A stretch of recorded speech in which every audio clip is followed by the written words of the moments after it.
Hello guys, welcome back to my YouTube channel. So guys, अभी तक बहुत ज़्यादा कन्फ्यूज़न बना हुआ है कि मुझे आशी सर से पढ़ना चाहिए मैथ्स या फिर कौशिक सर से पढ़ना चाहिए, क्योंकि अर्थमेटिक मुझे बिल्कुल भी समझ में नहीं आ रही है। मैंने अपनी लास्ट वीडियो में भी ऐसा बताया था। और अभी मैं सोच रही हूँ कि मैं कौशिक सर से पढ़ लेती हूँ, लेकिन मेरी दीदी सजेस्ट कर रही थी मुझे कि एक बार यस ऑफिसर का सब्सक्रिप्शन लेकर देखते हैं, क्योंकि यस ऑफिसर पर आशीष सर की नई क्लासेस है और उन्होंने थोड़े नए तरीके से पढ़ाया होगा, तो शायद उससे समझ में आ जाए। तो अभी मैं शायद कल परसों में यस ऑफिसर का सब्सक्रिप्शन लेने वाली हूँ।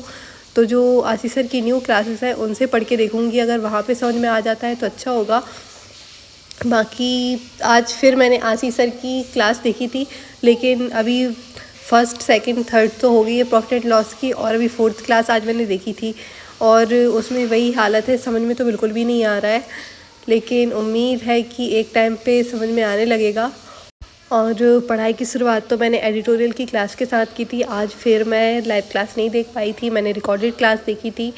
और अभी कुछ दिन से तो देख ही नहीं पा रही हूँ मैं लाइव क्लास, क्योंकि मैंने बताया था कि आजकल मैं लेट सो के उठती हूँ और लेट सो के उठने के कारण एडिटोरियल की क्लास निकल जाती है। 8 बजे शुरू होती है तो 9 बजे 9:30 बजे तक ख़त्म हो जाती है, और मैं थोड़े लेट ही उठ पा रही हूँ, जैसे कि 10 साढ़े 10 बजे तक उठ पा रही हूँ। तो क्लास तो पूरी निकल जाती है, उसके बाद ही मैं उठती हूँ, इसलिए मैं लाइव क्लास नहीं देख पा रही हूँ और रिकॉर्डेड क्लास देखती हूँ। वैसे मुझे रिकॉर्डेड क्लास देखना ही अच्छा लगता है, क्योंकि ऐसे में क्या है कि हम इसे आगे बढ़ा सकते हैं और रोक सकते हैं बीच में, तो इसलिए मुझे रिकॉर्डेड क्लास सही लगती है।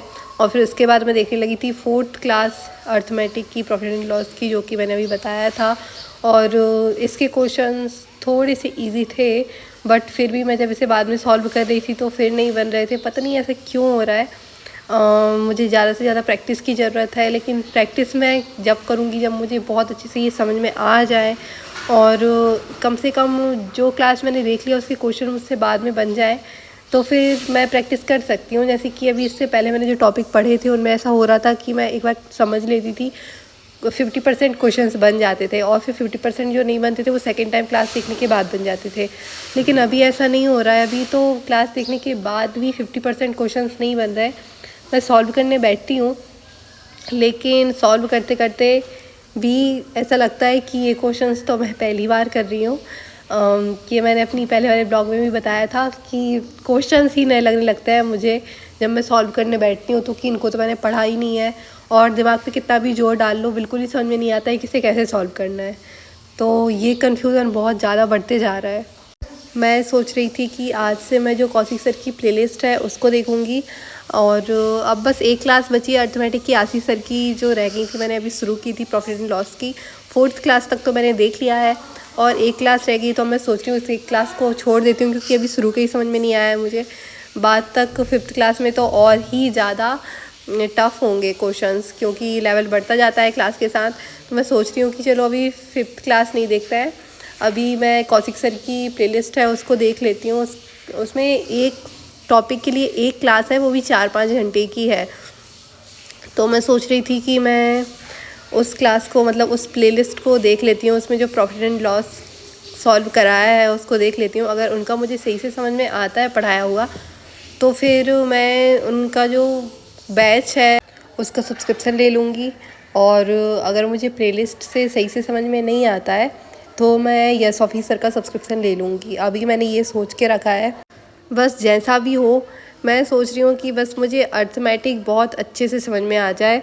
जब तक एग्ज़ाम आने वाले हैं एसबीआई का, आईबीपीएस का, जो नेक्स्ट ईयर एग्ज़ाम आएंगे, 2026 में एग्ज़ाम आएंगे, उन तक मुझे अर्थमेटिक अच्छे से समझ में आ जाए, क्योंकि मैं जो क्वेश्चंस छोड़ती हूँ वो अर्थमेटिक के ही छोड़ती हूँ, और टाइम भी बच जाता है। सिम्प्लीफिकेशन तो ईजी आते हैं, उनको सॉल्व करने के बाद, डीआई को सॉल्व करने के बाद टाइम बच जाता है। मेरा 2 एग्ज़ाम में बच चुका है, और फिर मैं अर्थमेटिक के क्वेश्चन की साइड देखती हूँ तो वो मुझसे बिल्कुल भी नहीं बनते हैं, सर के ऊपर से जाते हैं। रेशियो थोड़ा इजी आता है तो रेशियो बन जाता है, लेकिन बाकी के टॉपिक मैं देखती हूँ तो वो मुझसे बिल्कुल भी नहीं बनते हैं। तो मैं सोच रही हूँ कि बस अर्थमेटिक अच्छे से कंप्लीट हो जाए, कि नेक्स्ट एग्ज़ाम आए जब तक मुझे अर्थमेटिक छोड़ना ना पड़े।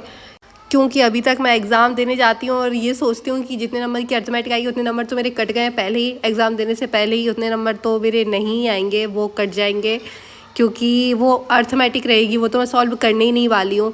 ये मैं एग्ज़ाम देने जाती हूँ उससे पहले ही सोच लेती हूँ। और ऐसा तो होता ही है कि 15 से 20 नंबर की अर्थमेटिक तो आ ही जाती है, जितना भी सोच लो। चलो आरआरबी के एग्ज़ाम में तो नहीं आई थी इतनी ज़्यादा, 12 से 15 या 16-17 क्वेश्चंस थे इसके बीच में, लेकिन बाकी एग्ज़ाम में थोड़ी ज़्यादा भी आ जाती है, जैसे कि एसबीआई में, आईबीपीएस में थोड़ी सी ज़्यादा आ जाती है।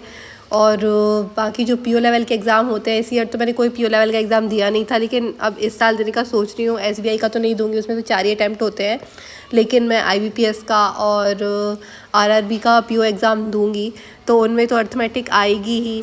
इसलिए मैं सोच रही हूँ कि मेरी अर्थमेटिक अच्छे से कंप्लीट हो जाए, मुझे चाहे यस ऑफिसर का सब्सक्रिप्शन लेना पड़े या फिर करियर डिफ़ाइन का लेना पड़े, तो बस अर्थमेटिक हो जाए मेरी कंप्लीट। और फिर उसके बाद मैं परफेक्शन की क्लास देखने लगी थी।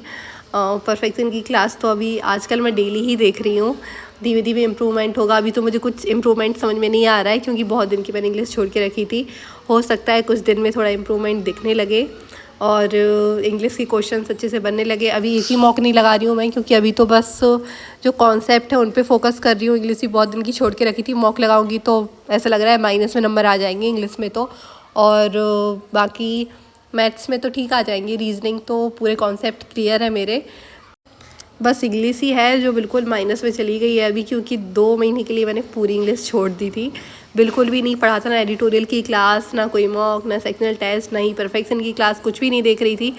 तो बस इंग्लिश बहुत ज़्यादा गड़बड़ हो गई है। बाकी सारे सब्जेक्ट तो ठीक है, मतलब 2 ही सब्जेक्ट है। और मैं जीए तो नहीं पढ़ रही हूँ अभी, मुझे पढ़ना चाहिए और मैं उसके लिए भी टाइम निकालूंगी। और उसके बाद मैं चेकलिस्ट सॉल्व करने लगी थी। मैंने बहुत दिन से आशीष सर की और अंकुश लांबा सर की चेकलिस्ट सॉल्व नहीं की थी, तो पुरानी बहुत सारी पड़ी हुई थी, तो उनको मैं सॉल्व कर रही हूँ आजकल। गाइडली की तो एक भी चेकलिस्ट सॉल्व नहीं की थी मैंने, कल भी नहीं की थी, परसों भी नहीं की थी। अब कल गाइडली पर टॉपिक टेस्ट लगाऊंगी मैं, ऐसा मैंने भी सोचा है। और आज तो मैंने बस यही सॉल्व किया था, इतना ही पढ़ा था, इससे ज़्यादा पढ़ ही नहीं पा रही हूँ। बस ऐसा हो जाए कि अर्थमेटिक के लिए मुझे सही प्लेटफॉर्म मिल जाए, जिससे मैं एक बार पढ़ना शुरू कर दूँ। अभी तो बहुत ज़्यादा कन्फ्यूज़न हो रहा है, कभी आशीष सर से पढ़ने का सोचती हूँ, कभी कौशिक सर से पढ़ने का सोचती हूँ। बस एक बार क्लियर हो जाए तो फिर पढ़ती रहूँगी, क्लियर हो ही जाएंगे सारे कॉन्सेप्ट। और फिर उसके बाद मैं रीजनिंग की चेकलिस्ट सॉल्व करने लगी थी। इसके क्वेश्चंस भी ऐसा ही होता है कि थोड़े थोड़े से टफ आ जाते हैं। पजल और स्टिक अरेंजमेंट तो कहीं कहीं के बन जाते हैं, कहीं कहीं के रह जाते हैं, और फिर उनको मैं सॉल्व करने की कोशिश कितनी भी कर लूँ वो तो बनते ही नहीं है। और फिर उनका आंसर ही देखना पड़ता है सॉल्यूशन की, कैसे सॉल्व होगा। सो गाइस, मैं अपने ब्लॉग को यहीं ख़त्म करती हूँ। मेरे चैनल को सब्सक्राइब करना, वीडियो को लाइक करना। बाय।